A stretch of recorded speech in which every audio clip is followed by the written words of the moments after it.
एक बार की बात है, दो दोस्त हीरा और प्रकाश जंगल में खजाने की तलाश में निकल पड़ते हैं और चलते चलते वो दोनों जंगल में भटक जाते हैं। हीरा, मुझे ऐसा क्यों लग रहा है कि हम दोनों जंगल के गलत रास्ते पर आ गए हैं। यहाँ तो चारों तरफ सन्नाटा और अंधेरा है। ये जंगल इतना घना है कि सूरज की रोशनी तक हमारे पास नहीं पहुँच रही। तुम्हारी बातों से तो यही लगता है कि डर गए हो। मुझे नहीं मालूम था कि तुम इतने डरपोक निकलोगे। ऐसी बात नहीं है, मुझे कभी किसी से डर नहीं लगता, पर आज पता नहीं क्यों अजीब सा लग रहा है। अभी थोड़ी और देर की बात है, जब हमारे हाथ खजाना लगेगा, तब तुम्हारा ये डर और ये अजीबपन सब दूर हो जाएगा। दोनों दोस्त आपस में बात करते हुए आगे चले जा रहे थे कि तभी प्रकाश को कहीं से खाने की खुशबू आने लगती है। ये खुशबू तो खाने की आ रही है, और ये खाने की खुशबू मेरी भूख और बढ़ा रही है। खुशबू तो मुझे भी आ रही है, पर मेरी ये समझ में नहीं आ रहा कि यहाँ इतने घने जंगल में कौन रहता होगा। जरूर कोई इंसान ही होगा, तभी तो खाने की खुशबू आ रही है। चलो चलकर देखते हैं। दोनों दोस्त खाने की खुशबू के पीछे पीछे चल देते हैं। कुछ दूर जाकर उन्हें एक बांस से बना झोपड़ा दिखाई देता है, जिसकी खिड़की से धुआं भी निकल रहा होता है। हीरा और प्रकाश झोपड़े के नजदीक जाते हैं और आवाज लगाते हैं, कोई है? अंदर झोपड़े में अगर कोई है तो कृपया बाहर आइए। तभी झोपड़े के अंदर से एक बूढ़ी औरत बाहर निकल कर आती है और जोर जोर से हंसने लगती है। आखिर मेरे खाने की खुशबू तुम्हें मेरे पास खींची लाई। मैं भी क्या करूं, मैं खाना जो इतना स्वादिष्ट बनाती हूँ। वो सब बाद में, पहले ये बताओ कि तुम इतने घने जंगल में अकेली क्या कर रही हो? तुम्हें डर नहीं लगता यहाँ? नहीं, मुझे डर नहीं लगता, और मैं यहाँ अपने लिए नहीं, तुम जैसे राहगीरों के लिए रहती हूँ। यहाँ जंगल में जो भी आता है खो जाता है। खोने के बाद वो भूखा प्यासा यहीं जंगल में तड़प तड़प कर अपना दम ना तोड़ दे, इसलिए मैं उन सब के लिए यहाँ खाना बनाती हूँ। ये मेरा छोटा सा बांस का ढाबा है। क्या तुम दोनों मेरे ढाबे का खाना खाना पसंद करोगे? मैं खाने के कोई पैसे नहीं लूंगी, जितना मन करे पेट भर कर खाना। बूढ़ी औरत दोनों को अपने बांस से बने ढाबे के अंदर ले जाती है और उनके लिए खाना परोसती है। हीरा और प्रकाश को खाना बहुत स्वादिष्ट लगता है। काकी, आप खाना बहुत स्वादिष्ट बनाती हो। मेरा तो पेट भर गया, पर मन नहीं, इसीलिए मैं तो और खाऊंगा। मैंने इतना स्वादिष्ट खाना पहले कभी नहीं खाया। दोनों दोस्त खाने में व्यस्त थे कि तभी खाते खाते उन दोनों के शरीर में कुछ अजीब सा होने लगता है।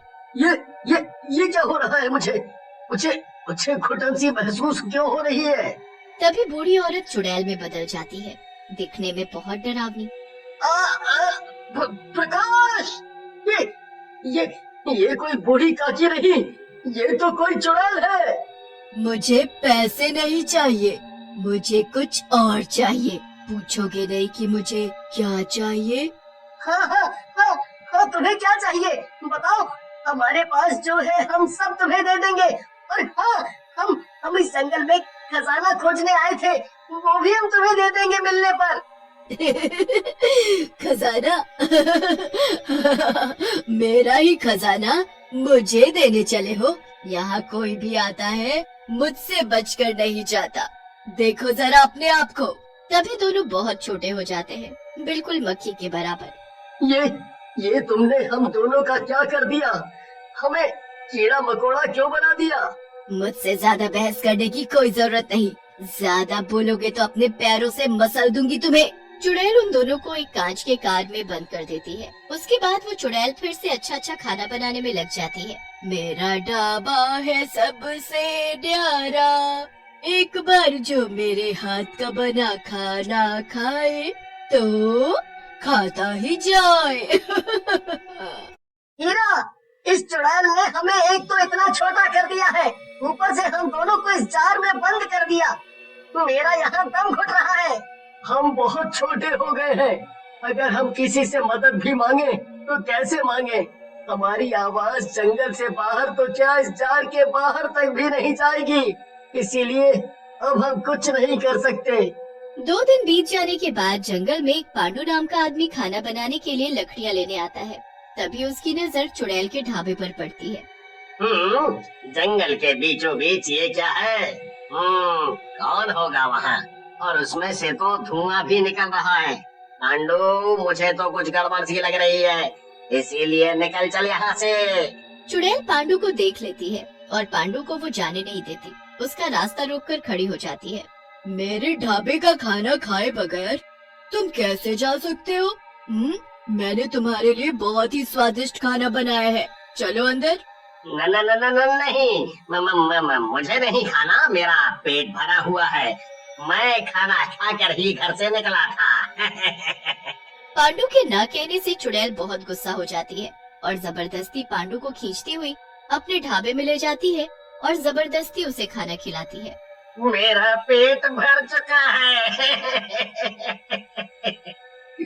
अब जाने दो मुझे, जाने दो। जाओ जाओ, भागो, अगर भाग सकते हो तो भाग जाओ। तभी पांडु बहुत छोटा हो जाता है और भाग नहीं पाता। ये तुमने मेरा क्या हाल बना दिया। अब मैं अपने घर कैसे जाऊंगा? अपने बच्चों से कैसे मिलूंगा? चुड़ैल उसे भी एक जार में बंद करके एक कोने में टांग देती है। तभी ढाबे पर एक बहुत सुंदर सी लड़की आरती आती है और वो चुड़ैल को माँ कहकर पुकारने लगती है। माँ, मैं आ गई। बहुत दिल लगा दिया मेरी बेटी तुमने। तुम्हें पता नहीं कि तुम्हारी माँ को तुम्हारी हर पल कितनी याद आई। आजा मेरी बेटी, अपनी माँ के गले लग जा। माँ, एक बात बोलूं? हाँ मेरी बेटी, बोलो। माँ, ये ढाबा जंगल में नहीं चलेगा, इसे बंद कर दो। वैसे भी यहाँ जंगल में कौन आएगा हमारा खाना खाने? बेटी, तुम्हें नहीं पता कि हमारा ये ढाबा कितना मशहूर हो गया है। हमारे ढाबे पर खाना खाने लोग दूर दूर से आते हैं। तुम देखना, एक दिन ये ढाबा जंगल को एक शहर में बदल देगा। यहाँ चारों तरफ पेड़ पौधे, नहीं, गाड़ियाँ और बड़े बड़े मकान होंगे। ठीक है माँ, अब मुझे खाना खिला दो क्योंकि मुझे बहुत भूख लगी है। चुड़ैल आरती के लिए जल्दी जल्दी खाना बनाती है और उसे अपने हाथों से खिलाती है, क्योंकि आरती खुद से नहीं खा सकती थी, क्योंकि आरती के दोनों हाथ नहीं थे। सुबह का समय था, आरती सोई हुई थी। तभी चुड़ैल जंगल के बाहर जाती है, रूप बदल कर वही बूढ़ी औरत बनकर, और आते जाते लोगों को अपने बांस के ढाबे पर मुफ्त में खाने का न्योता देने। मेरे ढाबे पर आओ और पेट भरकर मुफ्त में खाना खाओ। मेरे मुंह में तो पानी भर आया। ये सब तो मैंने कभी नहीं खाया। बूढ़ी औरत आगे आगे और सभी लोग उसके पीछे पीछे। थोड़ी दूर चलने पर चुड़ैल का बांस का ढाबा आ जाता है। बांस से बने ढाबे को देख सभी चौंक जाते हैं, पर उन सबका ध्यान सिर्फ खाने पर था। पर कोने में लटके जार के अंदर जो लोग बंद थे वो जोर जोर से चिल्लाते हैं, आवाजें देते हैं, पर कोई उनकी आवाज नहीं सुनता। अब कुछ नहीं कर सकते क्योंकि वो सभी लोग चुड़ैल का बना खाना खा चुके हैं।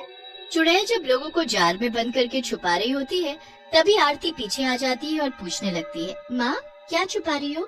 क्या है तुम्हारे हाथ में? दिखाओ जरा। कुछ नहीं है, मैं तो बस कुछ पुराना सामान रख रही थी। आरती को कुछ अजीब लगता है, पर बिना हाथ के वो कुछ नहीं कर सकती थी। चुड़ैल सभी को छुपाकर बाहर चली जाती है। अब चारों तरफ सन्नाटा था कि तभी आरती को कुछ आवाज सुनाई देती है। कौन है? दोनों मिलकर जार को खिसकाते हुए किनारे तक तो ले आते हैं, पर उसे नीचे नहीं गिरा पाते। पर आरती की नजर उन पर पड़ जाती है। अरे ये सब क्या है? कौन हो तुम और यहाँ कैसे आए? हीरा इशारा करके जार को खोलने के लिए बोलता है, पर हाथ न होने की वजह से आरती जार को खोल नहीं पाती। अब आरती अपने मुंह से जार को खोल देती है। हीरा और प्रकाश चुड़ैल की हरकतों के बारे में सब बता देते हैं। तभी पीछे से चुड़ैल आ जाती है। माँ, ये सब तुमने क्यों किया? 4 साल पहले तुमने बड़े ही प्यार से ये ढाबा खोला था, पर इस ढाबे पर लोग खाना खाने तो आते, पर पैसे नहीं देते खाने के। जब हमने इनकी शिकायत सरपंच से की, तो सरपंच भी इन सब के साथ मिल गए और रातों रात हमारा ये बांस का ढाबा उन्होंने तुड़वा दिया, उसमें आग लगा दी। उसी आग में तो मैं मर गई, पर तुम्हारे ये हाथ चले गए। बस मैं तुम्हारे साथ रहकर इन सब का बदला लेती रही। माँ तुम बहुत अच्छी हो, पर जो हुआ सो हुआ, इन सब को छोड़ दो, जाने दो। बेटी की बात मानकर चुड़ैल सभी को पहले जैसा कर देती है और जाने देती है।